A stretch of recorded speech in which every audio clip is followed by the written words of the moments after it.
Organisation 1 forgets that the new person is starting today and the boss is away on holidays.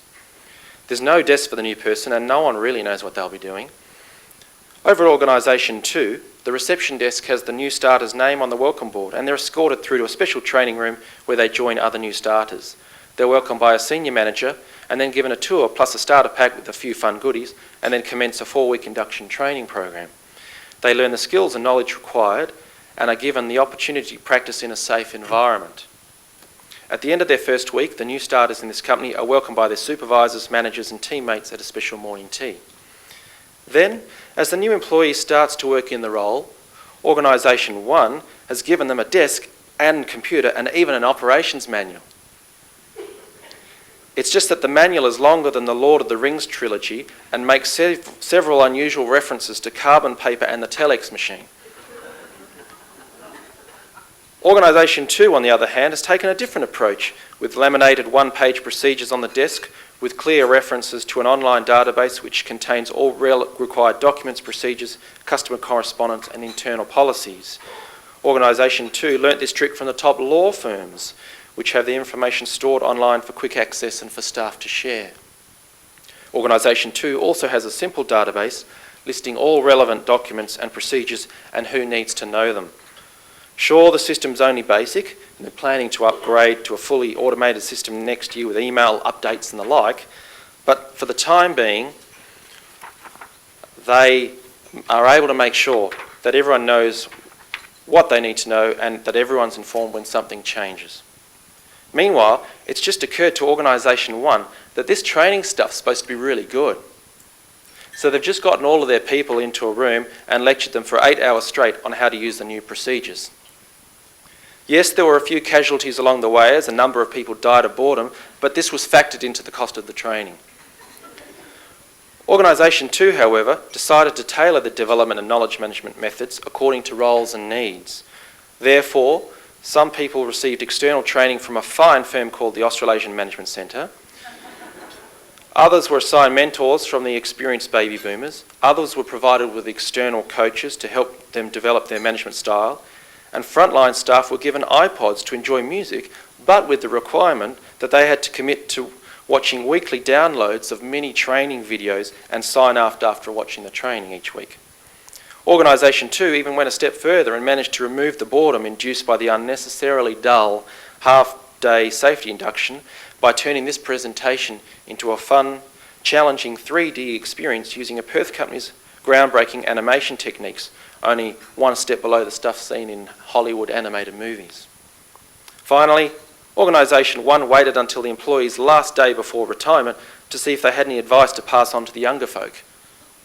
Organisation 2, in contrast, had been holding regular current best practice sessions for years in which teams worked through a similar process to Six Sigma to capture the best methods and ideas for each aspect of the organisation.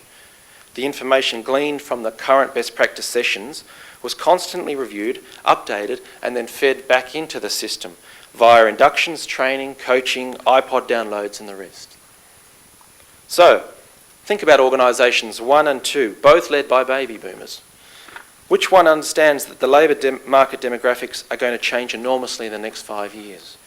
Which one is technologically savvy and has the well thought out plan to allow its baby boomers leaders to ride this wave into retirement whilst ensuring a bright future for the next generation? Which one understands that nothing operates in isolation and has created a competitive advantage during difficult times? Which one will face extinction sooner than it thinks? To finish, I'd like to leave you with a few things to think about later. What does your current workforce planning system look like and how could you use it more effectively? When was the last time you and your managers met one-to-one with your top performers in each area and really listened to what they think and want? Is your employment marketing up to scratch? Look at your website, standard emails and job ads. Are you answering what's in it for me? What do you do when each new employee starts? Do they go home on the first night buzzing and excitedly telling their loved ones about what a great choice they've made? When was the last time your team did a process analysis and systematically removed information bottlenecks? And what systems have you put in place to capture the knowledge of people before they leave? Because guess what? Having great systems in place actually makes them want to stay and not jump ship. I commend Greg and his team for bringing us all together today to reflect on these important issues, and I wish you all the best in your endeavours.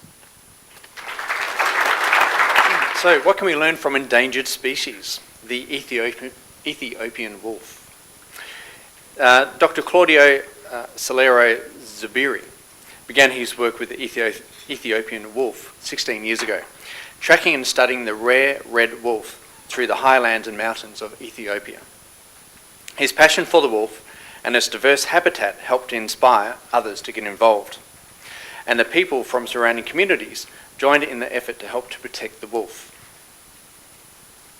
Dr. Stuart Williams managed the Ethiopian Wolf Conservation Partners Group in Ethiopia for the past 4 years and was extremely successful in working with local communities and governments to increase the acceptance and protection of the wolf and for its unique Afro-alpine habitat. He worked closely with people who share the wolf's land to help to meet the needs of both. So could the same be said about successfully working with local communities and government to increase acceptance and protection of baby boomers and the industries that they actually habitat? You'll notice that as you walked in, there was a presentation pack that was on your table that outlined our membership. With the Australasian Management Centre, membership focuses on a range of services from DVDs, CDs, supporting questionnaires, invitation to events, and acknowledgement at different levels. And as for people coming along here, you can actually go to our website, and you can go to our website and sign in as an affiliate member, which is actually for free. And with that, you can actually choose a password. By doing that, you get immediate access to e-learning, PDF downloads of surveys and reports. So that's available for you now. The Management Club is $295, but there's $700 of product value with that. And the Innovators Club is $795, and there's just under $1,200 worth of value associated with that package. But you can have a look at the kits. That actually concludes our innovation forum that focused on ageing workplace population and the extinction of the baby boomers. As we've gone through this event, we've actually looked at lessons learned from other endangered species, everything from elephants through to Ethiopian wolves. But what's the key message? Maybe this image actually represents the key message as we head towards the year 2017 in 10 years' time. Maybe our environment is going to change. Maybe technology is going to change. Maybe those people who are working in the workplace are going to have to skill up to be able to deal with those types of technologies. Maybe there's going to be external and internal pressures that's going to create the pace of change to actually happen faster. And again, what we're learning today, what we're experiencing today with the resources boom, what we're experiencing today with the labour market shortage, what we're experiencing today with people wanting a more satisfying workplace is just purely a tap on the shoulder for what we're going to experience in the next 5 to 10 years. So ladies and gentlemen, I'd just like to say thanks very much for coming along, and can we please put our hands together for our panel of speakers.